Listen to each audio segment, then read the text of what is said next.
Good afternoon everyone.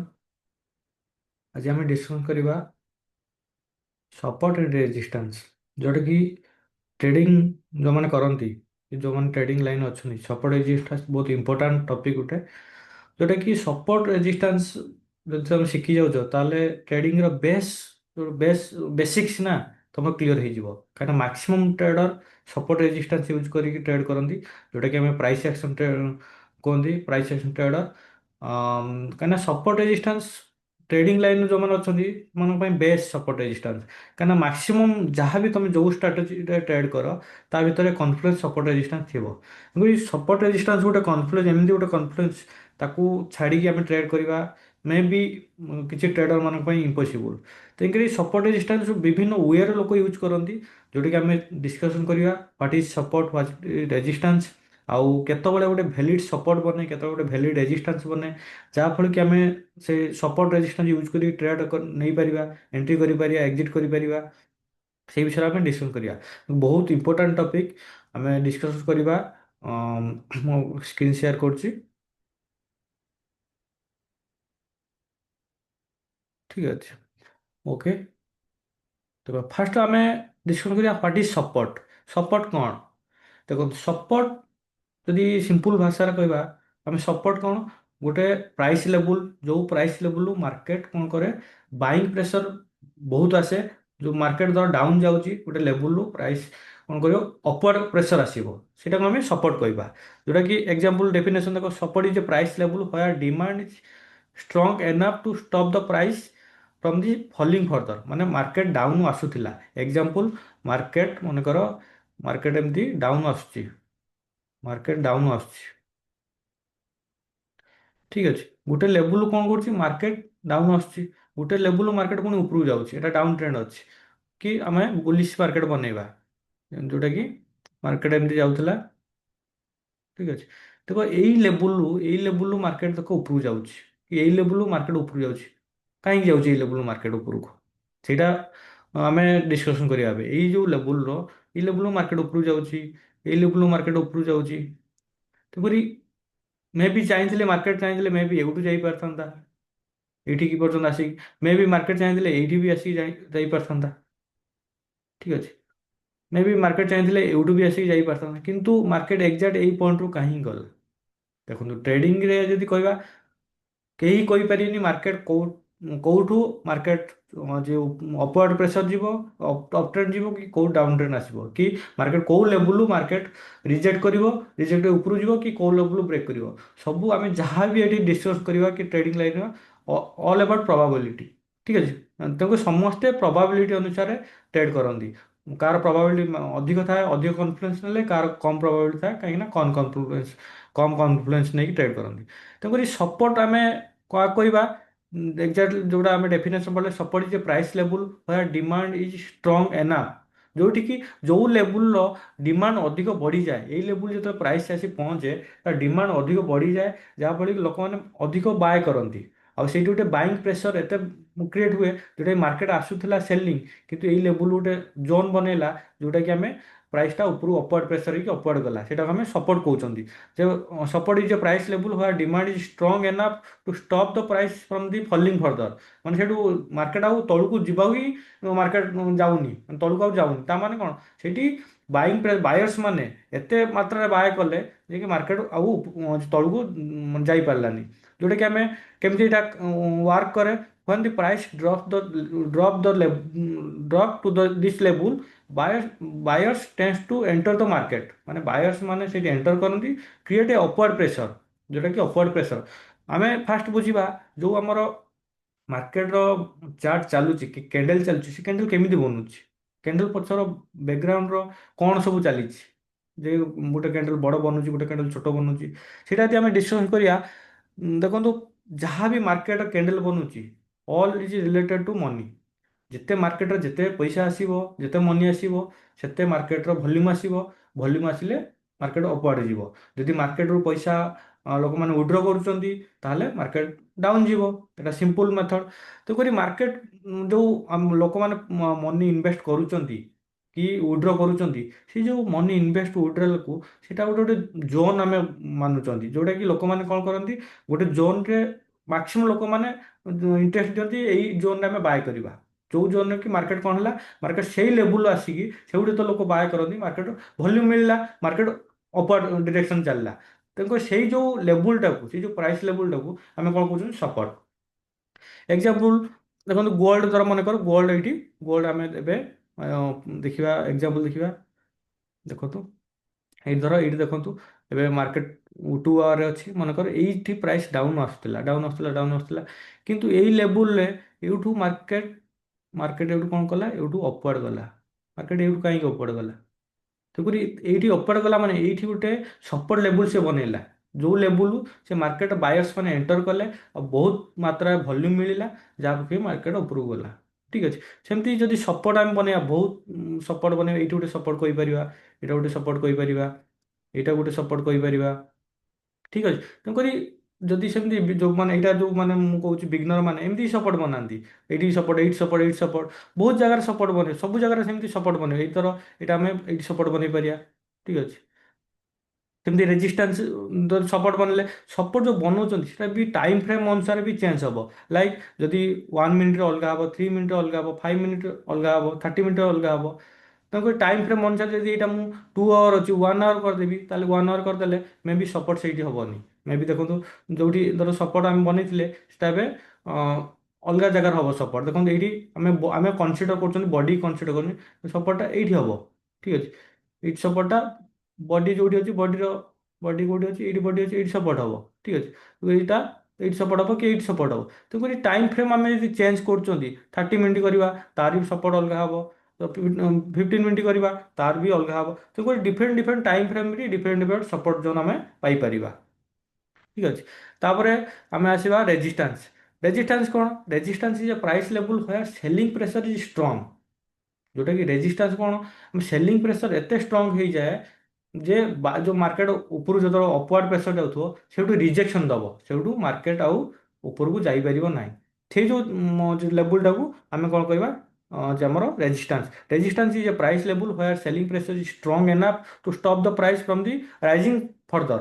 ଯୋଉଟା କି ଆମର ଗୋଟେ ଲେବୁଲ ଆସିବ, ଯୋଉ ଲେବୁଲରୁ ମାର୍କେଟ ଆଉ ଉପରକୁ ଯାଇପାରିବନି, ସେଇଠି ଗୋଟେ ରେଜିଷ୍ଟାନ୍ସ କ୍ରିଏଟ୍ ହବ, କି ସେଟା ଗୋଟେ ସେଇ ଲେବୁଲ ଗୋଟେ ବନିବ, ଯୋଉ ଲେବୁଲରୁ ମାର୍କେଟ କ'ଣ ଆସିବ, ଡାଉନ୍ ଆସିବ। ঠিক ଅଛି। ଯଦି ଏକ୍ସାମ୍ପଲ ଆମେ ଦେଖିବା, ଦେଖନ୍ତୁ ଏଇଠି ଏକ୍ସାମ୍ପଲ ଅଛି, ଏଠି ଆମର ରେଜିଷ୍ଟାନ୍ସ, ଏଠି ମାର୍କେଟ ଏଠୁ ରିଜେକ୍ଟ କରିଛି, ଏଠୁ ରିଜେକ୍ଟ କରିଛି, ଏଠୁ ରିଜେକ୍ଟ କରିଛି, ଏଠୁ ରିଜେକ୍ଟ କରିଛି। ସପୋର୍ଟ କୁ ଏଇଠୁ ସପୋର୍ଟ, ଏଠୁ ସପୋର୍ଟ ନେଇକି ମାର୍କେଟ ଏଇ ଲେବୁଲ ଯାଇଛି, ଏଇ ଲେବୁଲ ସପୋର୍ଟ ନେଇକି ଯାଇଛି, ଏଇ ଲେବୁଲ ସପୋର୍ଟ ନେଇକି ଏଇଠି ସପୋର୍ଟ ନେଇକି, ତ ଏଇଟାକୁ ଆମେ ସିମ୍ପଲ ସପୋର୍ଟ ରେଜିଷ୍ଟାନ୍ସ କହୁଛନ୍ତି। ଯଦି ଆମେ ସିମ୍ପଲ ୱେରେ ବୁଝିବା, ଯୋଉଟା କି ଆମେ ଏଇଟା କେମିତି କାମ କରେ। when the price rise this level, sellers tend to take the profit, new sellers enter the price and pushing down। ତା ମାନେ କ'ଣ, ସେ କହୁଛି ଯଦି ଆମର ଯେତେବେଳେ ମାର୍କେଟ ଉପରକୁ ଯାଉଥିବ, ମାର୍କେଟ ଯେତେବେଳେ ଉପରକୁ ଯାଉଛି, ସେତେବେଳେ କ'ଣ ହଉଛି, ସେଲର୍ସ ମାନେ କ'ଣ କରୁଛନ୍ତି, ତାଙ୍କର କିଛି ସେଲର୍ସ ମାନେ ଯୋଉମାନେ ବାୟ କରିଥିବେ ସପୋର୍ଟରେ, ସେମାନେ ଏକ୍ଜିଟ୍ କରିଯିବେ ଯେତେବେଳେ ରେଜିଷ୍ଟାନ୍ସ ଜୋନ୍ ଆସିବ। ତେଣୁକରି ଭଲ୍ୟୁମ୍ ଯେତେବେଳେ ମାର୍କେଟରୁ ସେମାନେ ୱିଡ୍ର କରିନେଲେ, ତାମାନେ କୋଉଠି ନା କୋଉଠି ମାର୍କେଟ ଭଲ୍ୟୁମ୍ କମିଲା, ତେଣୁ ମାର୍କେଟ ସେଠୁ ରିଜେକ୍ଟ କଲା। ସେକେଣ୍ଡ ଜିନିଷ, ସେଠି ଯେତେବେଳେ ନୂଆ ସେଲର୍ସ ମାନେ ଆକ୍ଟିଭେଟ୍ ହେଲେ, ନୂଆ ସେଲର୍ସ ମାନେ ସେଲ୍ କରିବା ପାଇଁ ଆକ୍ଟିଭେଟ୍ ହେଲେ, ସେତେବେଳେ ସେଲିଂ ପ୍ରେସର ବଢିଲା, ତେଣୁକରି ମାର୍କେଟ ଡାଉନ୍ ଆସିବ। ତେଣୁକରି ସେଠି ଗୋଟେ କ୍ରିଏଟ୍ ହେଲା ରେଜିଷ୍ଟାନ୍ସ। ଯୋଉଟାକି ଆମେ ସିମ୍ପଲ ଯଦି ଆମେ ଭାଷାରେ କହିବି, ଯୋଉଟାକି ଫ୍ଲୋର ଆଣ୍ଡ ରୁଫ୍। ଯୋଉଟାକି ଫ୍ଲୋର ଆଉ ସିଲିଂ ଯଦି ଆମେ କହିବା, ଫ୍ଲୋର ସିଲିଂ କ'ଣ, ଦେଖ ଫ୍ଲୋର ଆମେ ଯୋଉଠି ଅଛନ୍ତି, ଛିଡ଼ା ହେଇଛନ୍ତି କି ବସିଛନ୍ତି, ସେଇଟା ଆମ ପାଇଁ ସପୋର୍ଟ। କାହିଁକିନା ସେଇ ଲେବୁଲରେ ଆମେ ସପୋର୍ଟ ଦେଇକି ଛିଡ଼ା ହେଇଛନ୍ତି, ସେଇଟା ଯଦି ନ ରହିବ, ତାହେଲେ ଆମେ କ'ଣ, ସେଇଟା ବ୍ରେକ୍ ହେଇଯିବ, ତାହେଲେ ଆମେ ତଳକୁ ଖସି ପଡ଼ିବା। ତେଣୁକରି ସେଇଟା ଆମ ପାଇଁ ସପୋର୍ଟ, ଗୋଟେ ଫ୍ଲୋରଟା ଆମ ପାଇଁ ଗୋଟେ ସପୋର୍ଟ। କି ଆମେ ଗୋଟେ ବଲ୍ ଯଦି ଆମେ ଫ୍ଲୋରରେ ବଲ୍ଟା ମାରିବା, ତାହେଲେ ବଲ୍ କ'ଣ ହବ, ସେଇ ଜାଗାରୁ ରିବାଉଣ୍ଡ କରିବ, ତାମାନେ ସେଇଠି ଗୋଟେ ସପୋର୍ଟ ଲେବୁଲ ସେ କ୍ରିଏଟ୍ କଲା। ଏକ୍ଜାକ୍ଟଲି ସେମିତି ଆମର ସିଲିଂ ଯୋଉଟା ହେଲା, ସେଇଟା ଗୋଟେ ରେଜିଷ୍ଟାନ୍ସ ଭଳିଆ କାମ କରିବ। ଯଦି ବଲ୍ଟା ଆମେ ଫୋପାଡ଼ିବା ଉପରକୁ, ତାହେଲେ ସେଇଠୁ ଉପରକୁ ତ ଯିବ, କିନ୍ତୁ ସିଲିଂର ଉପରକୁ ଯାଇପାରିବନି, କାହିଁକିନା ସେଠି ଗୋଟେ ରେଜିଷ୍ଟାନ୍ସ ଜୋନ୍ ଅଛି। ସେଠି ସେ ରିଜେକ୍ଟ କରିବ, ରିଜେକ୍ଟ କରି ପୁଣି ତଳକୁ ଆସିବ। ଯୋଉଟାକି ଗୋଟେ ଫ୍ଲୋର ସିଲିଂ, ଯୋଉଟାକି ବେଷ୍ଟ ଏକ୍ଜାମ୍ପଲ, ଯୋଉଟାକି ବିଗନର ମାନଙ୍କ ପାଇଁ ବୁଝିବା ପାଇଁ। ঠিক ଅଛି। ଯୋଉଟାକି ଆମେ ସପୋର୍ଟ ରେଜିଷ୍ଟାନ୍ସ, ଆଉ କିଛି କିଛି ଜାଗାରେ କ'ଣ ଥାଏ, ଯୋଉଟାକି once support break to upon resistance, ମାନେ ଗୋଟେ ଗୋଟେ ଜାଗାରେ ସପୋର୍ଟ ବ୍ରେକ୍ ହେଇଯାଏ, ଯୋଉଟାକି ସପୋର୍ଟ ବ୍ରେକ୍ ହେଇକି ପୁଣି ସେଟା କ'ଣ ରେଜିଷ୍ଟାନ୍ସ ହେଇଯିବ, କି ରେଜିଷ୍ଟାନ୍ସ ବ୍ରେକ୍ ହେଲେ ସେଟା ସପୋର୍ଟ ହେଇଯିବ। ଠିକ ଅଛି। ସେଇଟା ବି ଆମେ ପଢିବା, ଆମେ ଏଠି ଏକ୍ସାମ୍ପଲ ଦେଖିବା କେମିତି ସପୋର୍ଟ ରେଜିଷ୍ଟାନ୍ସ ବନୁଛି। ଠିକ ଅଛି। ଦେଖ, ଆଉ କୋଉଟା ଆମ ପାଇଁ ଭ୍ୟାଲିଡ ସପୋର୍ଟ ରେଜିଷ୍ଟାନ୍ସ ହବ, ଏକ୍ଜାମ୍ପଲ୍ ଦେଖ, ଏଇଠି ଆମେ ଟାଇମ୍ ଫ୍ରେମ୍ର କୋରିଲେସନ୍ ଦେଖିବା 15 ମିନିଟ୍ 30 ମିନିଟ୍ 1 ଆୱାର, ଆମେ ଏବେ 1 ଆୱାର ଦେଖିବା। 1 ଆୱାର ସପୋର୍ଟ କେତେଟା ବନୁଛି, କୋଉଠି କୋଉଠି ବନୁଛି। ଠିକ୍ ଅଛି। ଦେଖ ଏବେ ଗୋଲ୍ଡରେ ଆମେ ମୁଁ ଚାର୍ଟ ଖୋଲିଛି, ଗୋଲ୍ଡରେ ଚାର୍ଟ ଖୋଲିଛି, ଆମେ ସପୋର୍ଟ ରେଜିଷ୍ଟାନ୍ସ ବନେଇବା। ଦେଖ ଏଇଠି ସପୋର୍ଟ। ଠିକ୍ ଅଛି। ଏଇଠି ସପୋର୍ଟ,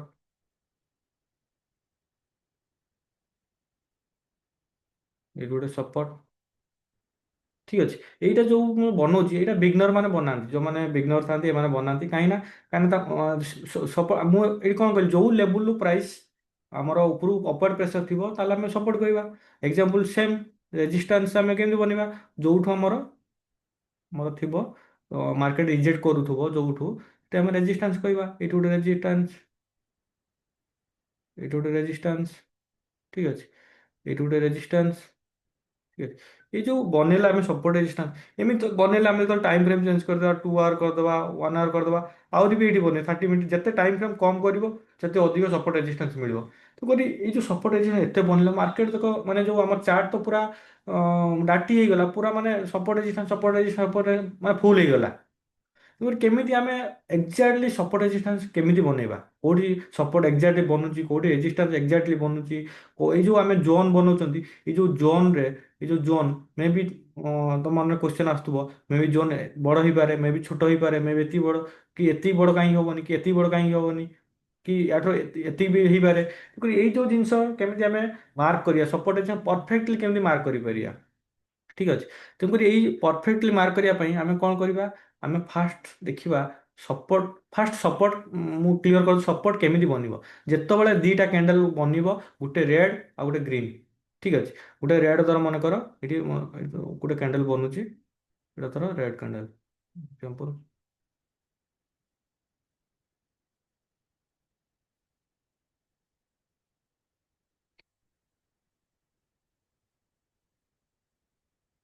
ଏଇଟା ଧର ରେଡ୍ କ୍ୟାଣ୍ଡେଲ ବନିଲା। ରେଡ୍ କ୍ୟାଣ୍ଡେଲ ତା ପାଖରେ ଯଦି ଗୋଟେ ଗ୍ରୀନ୍ କ୍ୟାଣ୍ଡେଲ ବନୁଛି, ଆଉ ତାକୁ ଭଲସେ ଏନଗଲ କରୁଛି, ନୁହେଁ ଯେ ଏମିତି ଛୋଟଟେ ବନୁଥିବ, ବଡ଼ଟେ ବନୁଥିବ, ତାହେଲେ ଏଇଟାକୁ ଆମେ କହିବା ସପୋର୍ଟ ବୋଲି କହିବା। ଠିକ୍ ଅଛି। ପ୍ରପର ସପୋର୍ଟ କହିବା ଯଦି ଗୋଟେ ଭଲ ହେଲ୍ଦି କ୍ୟାଣ୍ଡେଲ ବନୁଥିବ, ଯୋଉଟାକି ଅଲରେଡ଼ି ମୁଁ କ୍ୟାଣ୍ଡେଲ ଷ୍ଟିକ୍ ଚାପ୍ଟରରେ ଅଲରେଡ଼ି କଭର କରିଛି। ସେଇଟା ଯୋଉମାନଙ୍କ ଡାଉଟ୍ ଥିବ ସେମାନେ ସେଠି ଡାଉଟ୍ କ୍ଲିୟର ହେଇଯିବ। ଗୋଟେ ହେଲ୍ଦି କ୍ୟାଣ୍ଡେଲ, ଗୋଟେ ଷ୍ଟ୍ରଙ୍ଗ କ୍ୟାଣ୍ଡେଲ ବନିବା ଦରକାର, ତାହେଲେ ଏଇଟାକୁ ଆମେ କହିବା ସପୋର୍ଟ। ଏକ୍ଜାମ୍ପଲ୍ ଏଇଠି ଦେଖ, ଏଇଠି ସବୁ ସପୋର୍ଟ ବନିଛି, ଏଇଠି ସପୋର୍ଟ ବନିଛି, ସପୋର୍ଟ ବନିଛି। ଠିକ୍ ଅଛି। ତ ରେଜିଷ୍ଟାନ୍ସ କାହା କହିବା, ଏଇ ସେମ୍ ଜିନିଷ। ଗୋଟେ କ'ଣ ବନୁଥିବ, ଗୋଟେ ଗ୍ରୀନ୍ କ୍ୟାଣ୍ଡେଲ ଥିବ, ତାପରେ ଗୋଟେ ଆମର ରେଡ୍ କ୍ୟାଣ୍ଡେଲ ଥିବ, ସେଠି ଯୋଉ ରିଜେକ୍ସନ ଦେଲା ସେଟାକୁ ଆମେ ରେଜିଷ୍ଟାନ୍ସ କହିବା। କିନ୍ତୁ କ୍ୟାଣ୍ଡେଲଟା ହେଲ୍ଦି କ୍ୟାଣ୍ଡେଲ ଥିବା ଦରକାର, ନହେଲେ ଛୋଟ କ୍ୟାଣ୍ଡେଲ ହେଇଥିଲେ ତାକୁ ଆମେ ସପୋର୍ଟ ରେଜିଷ୍ଟାନ୍ସ କହିପାରିବାନି। କହିପାରିବା କିନ୍ତୁ ମାନେ ସେଟା ଗୋଟେ ପ୍ରପର ସପୋର୍ଟ ଆଣ୍ଡ ରେଜିଷ୍ଟାନ୍ସ ହବନି, ୱାନ୍ ଟଚ୍ରେ ହବନି। ତେଣୁକରି ଏଇ ଯୋଉ ୱାନ୍ ଟଚ୍ ହଉଛି, ସେଟାକୁ ଆମେ ଯଦି maximum touch, minimum 2 touch, minimum 3 touch କହିବା, ତାହେଲେ ମେ ବି ସେଟା ଗୋଟେ ଭଲ ସପୋର୍ଟ ରେଜିଷ୍ଟାନ୍ସ ଆମକୁ ମିଳିବ। ଯୋଉଟାକି ଆମେ ତାକୁ ଏରିଆ ଅଫ୍ ଇଣ୍ଟରେଷ୍ଟ ବି କହିପାରିବା, AOI ତାକୁ ସର୍ଟକଟ୍ରେ କୁହନ୍ତି। ଆମେ ଦେଖିବା କୋଉ ସପୋର୍ଟଟା ଆମର ଭ୍ୟାଲିଡ୍, କୋଉଟାକୁ ଆମେ ନେଲେ ଆମେ 1 ଆୱାର ଟାଇମ୍ ଫ୍ରେମ୍ ଦେଖିବା। ଠିକ୍ ଅଛି। ଦେଖ ଏଇ ଯୋଉ ସପୋର୍ଟ ବନିଛି, ଏଇଠି ଆମେ ଦେଖ ଏଇଠି ଗୋଟେ ସପୋର୍ଟ ବନିଛି 1 ଆୱାରରେ, ଏଇଠି ସପୋର୍ଟ ବନିଛି। ଏଇଟା ଯଦି ଆମେ ଏକ୍ସଟେଣ୍ଡ କରିବା, ଏଇଠୁ ଆମେ ଏକ୍ସଟେଣ୍ଡ କରିବା, ଏଇଟାକୁ ଏକ୍ସଟେଣ୍ଡ କରିବା, ଦେଖିବା ଏଇଟାକୁ ଏକ୍ସଟେଣ୍ଡ କଲେ, ଏଇ ଯୋଉ ଏକ୍ସଟେଣ୍ଡ କଲେ, ଏଇଠି ଆମେ ଦେଖିବା ତା ପୂର୍ବ ଯୋଉ ମାର୍କେଟ, ଏଇଠି ଆଉ କିଛି ସପୋର୍ଟ ବନିଛି କି। ଦେଖ ଯଦି ବନିଥିବ ତାହେଲେ ଭ୍ୟାଲିଡ୍। ମୁଁ ତ କହିବି ମିନିମମ୍ 3 ଟଚ୍ ଯଦି ହେଇନି, ତାହେଲେ ସେଟାକୁ ଆମେ ସପୋର୍ଟ କି ରେଜିଷ୍ଟାନ୍ସ ଆମେ ମାର୍କ ମାନେ ଭ୍ୟାଲିଡ୍ ନୁହେଁ। ଠିକ୍ ଅଛି। ତେଣୁକରି ହେଇପାରିବ ସପୋର୍ଟ ରେଜିଷ୍ଟାନ୍ସ ହେଇପାରିବ, କିନ୍ତୁ ଭ୍ୟାଲିଡ୍ ସପୋର୍ଟ ରେଜିଷ୍ଟାନ୍ସ ହେବା ପାଇଁ ମିନିମମ୍ କି ଏରିଆ ଅଫ୍ ଇଣ୍ଟରେଷ୍ଟ, ଗୋଟେ ଭ୍ୟାଲିଡ୍ ଏରିଆ ଅଫ୍ ଇଣ୍ଟରେଷ୍ଟ ହେବା ପାଇଁ ମିନିମମ୍ ଯଦି 3 ଟଚେସ୍ ରହୁଛି, ତାହେଲେ ଗୋଟେ ଆମେ ତାକୁ ଭ୍ୟାଲିଡ୍ ବୋଲି କହିପାରିବା। ଯେ ମାର୍କେଟ, ହଁ ଗୋଟେ ମାର୍କେଟ ମନେକର ଥରେ ଗୋଟେ ଜାଗାକୁ ଟ୍ୟାପ୍ କରିକି ଯାଇଛି, ଆଉ ଥରେ ଆସି ଟ୍ୟାପ୍ କରିକି ଯାଇଛି, ଆଉ ଥରେ ଆସି ଟ୍ୟାପ୍ କରି 3 ଥର ଟ୍ୟାପ୍ କରୁଛି, ମାନେ କୋଉଠି ନା କୋଉଠି ସେଇ ଜାଗାକୁ ରେସ୍ପେକ୍ଟ କରୁଛି। ତେଣୁକରି ସେଇଟାକୁ ଆମେ ଗୋଟେ ଭ୍ୟାଲିଡ୍ ସପୋର୍ଟ ରେଜିଷ୍ଟାନ୍ସ ମାନିପାରିବା। ଏଇଠି ଆମେ ଦେଖିବା, ଏଇଠି ଦେଖ ଏଇଠି ଗୋଟେ ସପୋର୍ଟ ବନେଇଛି, ଏଇଠି ସପୋର୍ଟ ବନେଇଛି, ଏଇଠି ବି ୟା ଭିତରେ ସପୋର୍ଟ ବନେଇଛି। ଠିକ୍ ଅଛି। ତେଣୁକରି ଏଇଠୁ ବି ମାର୍କେଟ ରିଜେକ୍ଟ କରୁଛି, ଏଇଠୁ ବି ରିଜେକ୍ଟ। ତେଣୁକରି ଏଇଟାକୁ ଆମେ ଏଇ ଲେବୁଲଟାକୁ ଗୋଟେ ମାର୍କ କରିପାରିବା, ଗୋଟେ ଏଇଟା ଗୋଟେ ଆମର ଇମ୍ପୋର୍ଟାଣ୍ଟ ଲେବୁଲ। ଆଉ ଏଇ ଯୋଉ ବକ୍ସ ବନଉଛନ୍ତି, ଏଇ ବକ୍ସ ବନଉଛନ୍ତି, ଏଇ ବକ୍ସର ଡିଷ୍ଟାନ୍ସ କେତେ ରହିବା ଦରକାର। ଏଇ ଯୋଉ ବକ୍ସ ଆମର ମେଜରମେଣ୍ଟ କରି, ଏଇଠି ମେଜରମେଣ୍ଟ ଟୁଲ୍ ଅଛି, ଏଇ ବକ୍ସର ମେଜରମେଣ୍ଟ ଆମର ମିନିମମ୍ ଏଇଠୁ ଏତିକି, ମିନିମମ୍ 50-60 ବି ରହିବା ଦରକାର। ଯୋଉଟାକି ପଏଣ୍ଟ କହିବ ମିନିମମ୍ 500 ପଏଣ୍ଟ, 500-600 ପଏଣ୍ଟ ରହିବା ଦରକାର। 50-60 ପିପ୍ ପାଇଁ ନା ବହୁତ ବଡ଼ ବନେଇଦେଲେ ଆମେ ତ ମାର୍କେଟ ଯଦି ଏଇଟାକୁ ଆମେ ଏଇ ଜୋନ୍ଟା କ'ଣ କରିବା ସପୋର୍ଟ ବନେଇବା, ପୁରା ଛୋଟ କରିଦେବା ଠିକ୍ ଅଛି। ଛୋଟ କରିଦେଲେ ପୁରା 10 ପିପ୍ 5 ପିପ୍ ନେଇଯିବା, ନେଇଗଲେ ଏଇଟା କ'ଣ, ଏଇଟା ତ ଗୋଟେ ଆମର ଷ୍ଟ୍ରେଟ୍ ଲାଇନ୍ ହେଇଗଲା ଗୋଟେ। ମୁଁ କହୁଛି ଆମେ ଗୋଟେ ଜୋନ୍ ବନେଇବା, ଯୋଉ ଜୋନ୍ 50-60 ପିପ୍ ଜୋନ୍। ଆଉ କେମିତି ମାର୍କ କରିବା, ଏଇ ଯୋଉ ରେଜିଷ୍ଟାନ୍ସ ହେଇଗଲା, ଏଇ ଯୋଉ ସପୋର୍ଟ ହେଇଗଲା, ସପୋର୍ଟ ଏଇଠି ଉପରେ ସପୋର୍ଟ ଅଛି ଦେଖ, ଏଇ ଜୋନ୍ରୁ ଏଇଠି ଅଛି ଟ୍ୟାପ୍ କରି ଯାଇଛି, ଏଇଠି ଅଛି ଟ୍ୟାପ୍ କରି, ତାହେଲେ ଦୁଇଟା ଟ୍ୟାପ୍ ଆମକୁ ମିଳିଲା ଠିକ୍ ଅଛି। ତେଣୁକରି ଆମେ ସେମିତି ଧର ଯଦି ଅଧିକ ଯେତେ time frame high time frame ଯିବା, ସେତେ ଆମକୁ ଅଧିକ କନଫର୍ମେସନ୍ ମିଳିବ। ଯଦି ହାଇ ଟାଇମ୍ ଫ୍ରେମ୍ ଦେଖ ଦେଖ ଏଇଠି ଗୋଟେ ସପୋର୍ଟ ଯୋଉ ବନିଛି। ଯଦି ଆମେ ରେଜିଷ୍ଟାନ୍ସ କଥା କହିବା, ଦେଖ ଏଇଠି ଆମର ଗୋଟେ ରେଜିଷ୍ଟାନ୍ସ ବନିଛି, ଦେଖ ଏଇଠି ଗୋଟେ ରେଜିଷ୍ଟାନ୍ସ ବନିଛି, ଏଇଠି ଗୋଟେ ରେଜିଷ୍ଟାନ୍ସ ଫର୍ ଆର୍ ଦେଖିବା। ରେଜିଷ୍ଟାନ୍ସ ଯଦି ଆମେ ଏଇଟା ମାର୍କ କରିବା, ଏଇଟା ଗୋଟେ ବକ୍ସ ବନେଇବା, ତାହେଲେ ଦେଖ ଠିକ୍ ଅଛି। ଏଇଠି ଗୋଟେ ରେଜିଷ୍ଟାନ୍ସ, ଏଇଠି ଗୋଟେ ରେଜିଷ୍ଟାନ୍ସ, ଏଇଠି ଗୋଟେ, ମାନେ ତିନିଟା ଟ୍ୟାପ୍ ହେଲା। ତା ମାନେ ଏଇ ଯୋଉ ଜୋନ୍ଟା ଆମେ ଜାଣିଲେ ଏଇଟା ଗୋଟେ ଷ୍ଟ୍ରଙ୍ଗ ରେଜିଷ୍ଟାନ୍ସ ଜୋନ୍, କି ଆମେ ଷ୍ଟ୍ରଙ୍ଗ ଏରିଆ ଅଫ୍ ଇଣ୍ଟରେଷ୍ଟ, କି ଏଇ ଜୋନ୍ ଯେତେବେଳେ ମାର୍କେଟ ଯିବ ଏଇଠୁ ରିଜେକ୍ଟ କରିବାର ମାକ୍ସିମମ୍ ପ୍ରୋବାବିଲିଟି ଅଛି। ଯୋଉଟା କି ଦେଖ ଏଇଠି ରିଜେକ୍ଟ କରିଛି, ଏଇଠୁ ରିଜେକ୍ଟ କରିଛି, ଏଇଠୁ ରିଜେକ୍ଟ କରିଛି, ତାମାନେ 3 ଥର ଯାଇକି ମାର୍କେଟ ସେଉଠୁ ରିଜେକ୍ଟ କଲାଣି। ତାମାନେ ମାକ୍ସିମମ୍ ପ୍ରୋବାବିଲିଟି ଯେ ମାର୍କେଟ ଏଇଠି ଗଲା ପରେ, ଦେଖ ଏଇଠି ଯେତେବେଳେ 2 ଥର ରିଜେକ୍ସନ୍ କରିଥିବ, ଏଇଠି ଯେତେବେଳେ 3 ଥର ଗଲା, କୋଉଠି ନା କୋଉଠି ଟ୍ରେଡର ମାନେ ଜାଣିଲେ ଯେ ଏଇଠୁ ମାର୍କେଟ ରିଜେକ୍ସନ୍ ଆସିବ, ସେମ୍ ଜିନିଷ ରିଜେକ୍ସନ୍ ଆସିଲା। ସେମିତି ଆମେ ଯଦି ସପୋର୍ଟ ବନେଇବା, ସେମିତି ଆମେ ଯଦି ସପୋର୍ଟ ବନେଇବା, ମନେକର ଏଇଟା ସପୋର୍ଟ ଅଛି, ଏଇ ସପୋର୍ଟଟାକୁ ଦେଖ ଏଇଠି ସପୋର୍ଟ ଅଛି, କିନ୍ତୁ ଏଇଠି ସପୋର୍ଟ ଦେଖ ଅଧିକ ସପୋର୍ଟ ନାହିଁ, ଯେ ସେଥିପାଇଁ ଏଇଟା ଗୋଟେ ଭ୍ୟାଲିଡ୍ ସପୋର୍ଟ ହବନି। କିନ୍ତୁ ଏଇଠି ଆମେ ସପୋର୍ଟ ବନେଇବା, ଏଇଠି ବି ଭ୍ୟାଲିଡ୍ ନାହିଁ। ଦେଖି ଯୋଉଠି ମାକ୍ସିମମ୍ ଟଚେସ୍ ଥିବ ଠିକ୍ ଅଛି, ମାକ୍ସିମମ୍ ଟଚେସ୍ ଥିବ, ଯଦି ଆମେ ଯେତେ ହାଇ ଟାଇମ୍ ଫ୍ରେମ୍ ଯିବା ସେତେ କନଫର୍ମେସନ୍ ମିଳିବ, କିନ୍ତୁ ଲୋ ଟାଇମ୍ ଫ୍ରେମ୍ ଅଧିକ ତମକୁ ସପୋର୍ଟ ରେଜିଷ୍ଟାନ୍ସ କି ଏରିଆ ପଏଣ୍ଟ ମିଳିବ। ଦେଖ ଏଇଠି ଗୋଟେ ଜୋନ୍ ବନେଇବା, ଦେଖ ଏଇ ଜୋନ୍ରେ, ଏଇ ଜୋନ୍ରେ ଦେଖ ମାର୍କେଟ ଏଇଠୁ ପୁଣି ଯାଇଛି, ଏଇଠୁ ଯାଇଛି, ଏଇଟା ଯଦି ଆମେ ଉପରକୁ ବଢେଇବା ଠିକ୍ ଅଛି। ଦେଖ ଏଇ ଜୋନ୍ରୁ ରିଜେକ୍ସନ୍ ଆସିଛି, ମାନେ ଏଇଠି ଗୋଟେ ରେଜିଷ୍ଟାନ୍ସ ବନିଥିଲା, ଏଇଠି ଗୋଟେ ସପୋର୍ଟ ବନିଥିଲା, ଏଇଠି ଗୋଟେ ସପୋର୍ଟ ବନିଥିଲା, ଏଇଠି ଗୋଟେ ସପୋର୍ଟ ବନିଥିଲା, ଏଇଠି ଗୋଟେ ସପୋର୍ଟ ବନିଥିଲା, ତାହେଲେ ମାକ୍ସିମମ୍ ଟଚେସ୍ ଅଛି ଠିକ୍ ଅଛି। ଯେହେତୁ ମାକ୍ସିମମ୍ ଟଚେସ୍ ଅଛି, ତାମାନେ କ'ଣ ଏଇଟା ଗୋଟେ ଭ୍ୟାଲିଡ୍ ସପୋର୍ଟ ରେଜିଷ୍ଟାନ୍ସ, ସପୋର୍ଟ କହିପାରିବା କି ରେଜିଷ୍ଟାନ୍ସ କହିପାରିବା, ଅର୍ ଏଇଟାକୁ ଆମେ ଗୋଟେ ଏରିଆ ମାନେ ଗୋଟେ ଭଲ ଜୋନ୍ କହିପାରିବା ଠିକ୍ ଅଛି। ଏଇ ବିନ୍ଟି ଆମେ ସପୋର୍ଟ ରେଜିଷ୍ଟାନ୍ସ ମାର୍କ କରିବା। ଉପରେ ଯଦି ରେଜିଷ୍ଟାନ୍ସ ମାର୍କ କରିବା, ରେଜିଷ୍ଟାନ୍ସ ଏଠି ମାର୍କ କରିବା, ଏଇ ଦେଖ ଏଠି ଗୋଟେ ରେଜିଷ୍ଟାନ୍ସ ମାର୍କ କଲି, ଏ ଦେଖ ଏଇଠି କେତେ ଟଚ୍ ହେଇଛି, 1 ଟ୍ୟାପ୍ 2 ଟ୍ୟାପ୍ 3 ଟ୍ୟାପ୍, ତାମାନେ ଏଇଟାକୁ ଯଦି ବ୍ରେକ୍ କରିଦେଉଛି ମାର୍କେଟ, ତାମାନେ ଏଇଠି ଆମେ ଜାଣିଗଲେ ଯେ ମାର୍କେଟ ଏବେ ବୁଲିଶ ଯିବ, କି ମାର୍କେଟ ଏଟାକୁ ରେସପେକ୍ଟ କଲାନି। ତେଣୁକରି ଆମେ ଆଉ ଏଠି ସେଲ୍ କରିବାନି। ଦେଖ ଏଇଠୁ ମାର୍କେଟ ତଳକୁ ଆସିଛି, ଏଇଠୁ ମାର୍କେଟ ତଳକୁ ଆସିଛି, ଏଇଠୁ ମାର୍କେଟ ତଳକୁ ଆସିଛି, ଏଇଟା ହେଉଛି ଆମେ ସପୋର୍ଟ ରେଜିଷ୍ଟାନ୍ସ ମାର୍କ କରିବା। ଯୋଉଟା କି ଯଦି ମୁଁ ତମକୁ କହିବି ମୁଁ କେମିତି ଟ୍ରେଡ୍ କରେ, ଦେଖ ମୁଁ ଟ୍ରେଡ୍ କରେ ଯୋଉଠି ବହୁତ ସାରା କନଫ୍ଲୁଏନ୍ସ, ମୁଁ ହାଇ କନଫ୍ଲୁଏନ୍ସ ନିଏ। ଯେମିତି ମୋର ଏଇଠି ଯଦି ମୁଁ ୟୁରୋ ୟୁଏସଟି ଦେଖେଇବି ତମକୁ, ମୁଁ ସୁଇଙ୍ଗ ଟ୍ରେଡ୍ କରେ, ସ୍କାଲ୍ପିଂ ବହୁତ କମ୍ କରେ। ସୁଇଙ୍ଗ ଟ୍ରେଡ୍ ଆମର ବହୁତ ସାରା କନଫ୍ଲୁଏନ୍ସ ଏଠି, କନଫ୍ଲୁଏନ୍ସର ଟ୍ରେଡ୍ କରେ। ତେଣୁକରି ସପୋର୍ଟ ରେଜିଷ୍ଟାନ୍ସ ଆମେ ୟୁଜ୍ କରୁ। ଏଇଠି ଦେଖ ମୁଁ ଏରିଆ ଅଫ୍ ଇଣ୍ଟରେଷ୍ଟ ଏମିତି ବନେଇଛି, ଏରିଆ ଅଫ୍ ଇଣ୍ଟରେଷ୍ଟ, କିନ୍ତୁ ଏରିଆ ଅଫ୍ ଇଣ୍ଟରେଷ୍ଟ ଆସିଲା ପରେ ଏତେ ସାରା ବହୁତ ସାରା କନଫ୍ଲୁଏନ୍ସ ଦେଖିଲା ପରେ ଟ୍ରେଡ୍ କରୁ। ସେଇଟା ଯୋଉଟା କି ବିଗନର ମାନଙ୍କ ପାଇଁ ତ ଏତେ ଜିନିଷ ସେମାନେ ଜାଣିପାରିବେନି। ଯୋଉଟା କି ମୁଁ ତମକୁ ସିମ୍ପଲ ଜିନିଷ, ମୁଁ ବି ସପୋର୍ଟ ରେଜିଷ୍ଟାନ୍ସ ୟୁଜ୍ କରେ, ୟୁଜ୍ କରି ଟ୍ରେଡ୍ କରେ। ଦେଖ ୟୁରୋ ଜିବିପି ଗୋଟେ ଟ୍ରେଡ୍ ନେଇଥିଲି, ଏଠି ଦେଖ ଏଠି ମାର୍କେଟ ଆସିଲା, ଏଠି ଗୋଟେ ଦେଖ ଏଠି ଗୋଟେ ଏରିଆ ଅଫ୍ ଇଣ୍ଟରେଷ୍ଟ ମୁଁ ବନେଇଛି, ଯୋଉଟାକି ଆମେ ସପୋର୍ଟ ରେଜିଷ୍ଟାନ୍ସ ନର୍ମାଲ ବି କହିପାରିବା। ଦେଖ ଏଇଠି ଗୋଟେ ଟ୍ୟାପ୍, ଏଇଠି ଟଚ୍ ଗୋଟେ ହେଇଛି, ଏଇଠି ଗୋଟେ ଟଚ୍ ହେଇଛି, ଏଇଠି ଗୋଟେ ଟଚ୍ ହେଇଛି, ଏଇଠି ଗୋଟେ ଟଚ୍ ହେଲା, ଏଇଠୁ ମାର୍କେଟ ମୁଁ ପ୍ଲାନ୍ କଲି ବାୟ ନେବା ପାଇଁ, ଯୋଉଟାକି ମାର୍କେଟ ବି ବାୟ ଗଲା ଠିକ୍ ଅଛି। ପୁଣି ତା ତଳେ ଗୋଟେ ଏରିଆ ଅଫ୍ ଇଣ୍ଟରେଷ୍ଟ, ଏଇଠି ଗୋଟେ ଏରିଆ ଅଫ୍ ଇଣ୍ଟରେଷ୍ଟ ବନେଇଛି, ଏଠି ଦେଖ resistance resistance resistance, support support support. ତାମାନେ କୋଉଠି ନା କୋଉଠି ସପୋର୍ଟ ରେଜିଷ୍ଟାନ୍ସର ବହୁତ ଇମ୍ପୋର୍ଟାଣ୍ଟ ରୋଲ୍। ଦେଖ ବହୁତ ଟ୍ରେଡ୍ ଏବେ ଗୋଟେ ଟ୍ରେଡ୍ ମୋର ଟିପି ହିଟ୍ ହେଲା, ଯୋଉଟାକି ମୁଁ ଦେଖିବି AUD CAD, AUD CAD same support resistance concept trade ନେଇଥିଲୁ। ଦେଖ ଏଠି, ଏଠି ମାର୍କେଟ ଥରେ ରିଜେକ୍ସନ୍ ଦେଲା, 2 ଥର ରିଜେକ୍ସନ୍ ଦେଲା, ଏଠି ବି ରିଜେକ୍ସନ୍ ଆସିଛି, ଏଠି ବି ରିଜେକ୍ସନ୍, ଏଠି ବି ରିଜେକ୍ସନ୍ ଆସିଛି, ମାର୍କେଟ ଡାଉନ୍ ଆସିଲା। ଏଇ ଯୋଉ ଟ୍ରେଡ୍ ମୁଁ ନେଇଛି, ଏଥିରେ ବହୁତ ଆଡଭାନ୍ସ ଲେବୁଲର ପାଠ ଅଛି, ଯୋଉଟାକି ସପୋର୍ଟ ରେଜିଷ୍ଟାନ୍ସ ଗୋଟେ ପାର୍ଟ ତା ଭିତରେ, ଯୋଉଟାକି ଗୋଟେ ପାର୍ଟ ତାର, କିନ୍ତୁ ବହୁତ କନଫିଡେନ୍ସ ତା ଭିତରେ ଅଛି। ତାପରେ ଆମେ ଟ୍ରେଡ୍ ନଉ, ମାନେ ମୁଁ ଯୋଉଟା କି ତମକୁ ଏବେ ବୁଝିବା ପାଇଁ ଚାହୁଁଛି ଯେ ସପୋର୍ଟ ରେଜିଷ୍ଟାନ୍ସ ବି ଟ୍ରେଡ୍ କରିହବ, କିନ୍ତୁ ତା ଭିତରେ ବି ଆହୁରି କନଫିଡେନ୍ସ ଅଛି। ଯୋଉଟା କି ଏବେ ୟୁଏସଟି ୟୁଏସଟି ଜେପିୱାଇରେ ବି ଗୋଟେ ଟ୍ରେଡ୍ ନେଇଥିଲି, ସେଟା ବି ଟିପି ହିଟ୍ ହେଇଛି ଏଇ ସପ୍ତାହ, ଏଇଠି ଗୋଟେ ଟିପି ହିଟ୍ ହେଇଛି। ଆମର ଏନଜେଡ୍ କ୍ୟାଡ୍ ଏବେ ଟ୍ରେଡ୍ ଅଲରେଡି ଚାଲିଛି, ରନିଂ ଟ୍ରେଡ୍ ଚାଲିଛି, ଏବେ ଦେଖ ଏଇ ରନିଂ ଟ୍ରେଡ୍ ଚାଲିଛି। ଏଟା ବି ଦେଖ ଏଇଠି ଯୋଉ ଜୋନ୍ଟା ବନେଇଛି, ଏଇଠି ଯୋଉ ଜୋନ୍ଟା ବନେଇଛି, ଏଠି ଗୋଟେ ରେଜିଷ୍ଟାନ୍ସ, ଏଠି ଗୋଟେ ସପୋର୍ଟ ସପୋର୍ଟ ସପୋର୍ଟ, ଠିକ୍ ଅଛି। ଏମିତି ତେଣୁକରି ସପୋର୍ଟ ରେଜିଷ୍ଟାନ୍ସର ରୋଲ୍ ବହୁତ ଇମ୍ପୋର୍ଟାଣ୍ଟ ମାର୍କେଟରେ। ସପୋର୍ଟ ରେଜିଷ୍ଟାନ୍ସ ବହୁତ ଇମ୍ପୋର୍ଟାଣ୍ଟ ଜିନିଷ। ତେଣୁକରି ସମସ୍ତେ ଟ୍ରାଏ କର ସପୋର୍ଟ ରେଜିଷ୍ଟାନ୍ସ ବନେଇବା ପାଇଁ। ଆଉ ସପୋର୍ଟ ରେଜିଷ୍ଟାନ୍ସ ଯଦି ୱାନ୍ସ ଶିଖିଗଲ, ତାପରେ ମାନେ ଟ୍ରେଡିଂରେ ତମେ ବେସ୍ ଜାଣିଗଲ, ବେସିକ୍ ଜିନିଷ ଜାଣିଗଲ, ତାପରେ ଧୀରେ ଧୀରେ ଧୀରେ ଧୀରେ ଆଡଭାନ୍ସ ଶିଖିବ। ଆଡଭାନ୍ସ ଶିଖିଲା ପରେ ଟ୍ରେଡ୍ କରିବ। ଓନ୍ଲି ସପୋର୍ଟ, ବହୁତ ସାରା ଟ୍ରେଡର ବି ଅଛନ୍ତି ଯେଉଁମାନେ ଓନ୍ଲି ସପୋର୍ଟ ରେଜିଷ୍ଟାନ୍ସ ଟ୍ରେଡ୍ କରନ୍ତି। କିନ୍ତୁ ମୁଁ ଯଦି ମୁଁ ବି ଆଗରୁ ସପୋର୍ଟ ରେଜିଷ୍ଟାନ୍ସ ଟ୍ରେଡ୍ କରୁଥିଲି। କିନ୍ତୁ ଓନ୍ଲି ସପୋର୍ଟ ରେଜିଷ୍ଟାନ୍ସ ଟ୍ରେଡ୍ କରିବା ମୁଁ ତ କହିବି ଏଇଟା ଗୋଟେ ଆମେ କ୍ୟାରିୟର ବନେ, କାହିଁକିନା ସପୋର୍ଟ ରେଜିଷ୍ଟାନ୍ସ ସମସ୍ତେ ଜାଣିଛନ୍ତି। ତମେ ବି ଜାଣିଛ, ମୁଁ ବି ଜାଣିଛି, ସମସ୍ତେ ଯେଉଁମାନେ ଟ୍ରେଡିଂ ଲାଇନ୍ ଅଛନ୍ତି ସପୋର୍ଟ ରେଜିଷ୍ଟାନ୍ସ ଜାଣିଛନ୍ତି। ସମସ୍ତେ ଯଦି ଗୋଟେ ଟେକ୍ନିକ୍ ଜାଣିଛନ୍ତି ତାହେଲେ ସମସ୍ତେ ପ୍ରଫିଟ୍ କରିବେ, ଲସ୍ କିଏ କରିବ? ତେଣୁକରି ସପୋର୍ଟ ରେଜିଷ୍ଟାନ୍ସ ଗୋଟେ ବେସିକ୍ ଜିନିଷ ଯେଉଁଟାକି ଜାଣିଲେ ଆମେ ଆଉ ଅଦର କନଫିଡେନ୍ସ ଆଡ୍ କରି ତା ସହିତ ଆମେ ଟ୍ରେଡ୍ କରିପାରିବା। ଠିକ୍ ଅଛି। ତେଣୁକରି ସମସ୍ତେ ଟ୍ରାଏ କର ସପୋର୍ଟ ରେଜିଷ୍ଟାନ୍ସ ବନେଇବା ପାଇଁ। ଆଉ ଅଲଗା ଅଲଗା ଟାଇମ୍ ଫ୍ରେମ୍ରେ ଅଲଗା ଅଲଗା ସପୋର୍ଟ ରେଜିଷ୍ଟାନ୍ସ ହେବ। ଯେତେ ହାୟର ଟାଇମ୍ ଫ୍ରେମ୍ ଟ୍ରେଡ୍ କରିବ, higher time frame support resistance ବନିବ, ସେତେ ଅଧିକ କନଫିଡେନ୍ସ। ଯେତେ ଲୋ ଟାଇମ୍ ଫ୍ରେମ୍ ଯିବ, ସ୍କାଲ୍ପିଂ କରିବ, ସ୍କାଲ୍ପିଂ କଲେ ରିସ୍କ ଅଧିକ ରହିବ, ରିୱାର୍ଡ ବି ରୁହେ କିନ୍ତୁ ରିସ୍କ ଅଧିକ। ଯେହେତୁ ମୁଁ ସୁଇଙ୍ଗ ଟ୍ରେଡ୍ ଏବେ କରୁଛି, ସୁଇଙ୍ଗ ଟ୍ରେଡ୍ କ'ଣ ରିସ୍କ ରିୱାର୍ଡ ବହୁତ କମ୍ ରିସ୍କ ରୁହେ, ରିୱାର୍ଡ ବି ସେମିତି ରୁହେ। ଏମିତି ଦେଖ, ମୁଁ ବହୁତ ସାରା ମାନେ ଟ୍ରେଡ୍ ସେଟଅପ୍ କରି ରଖିଛି, ଯେଉଁଟାକି ତୁମକୁ ଦେଖାଉଛି। ଏଉଡ଼ି ଜେପିଆଇ, ଏଉଡ଼ି ୟୁଏସଟି, ଏଉଡ଼ି କ୍ୟାଡ୍, ଏଉଡ଼ି ସିଏଚଏଫ।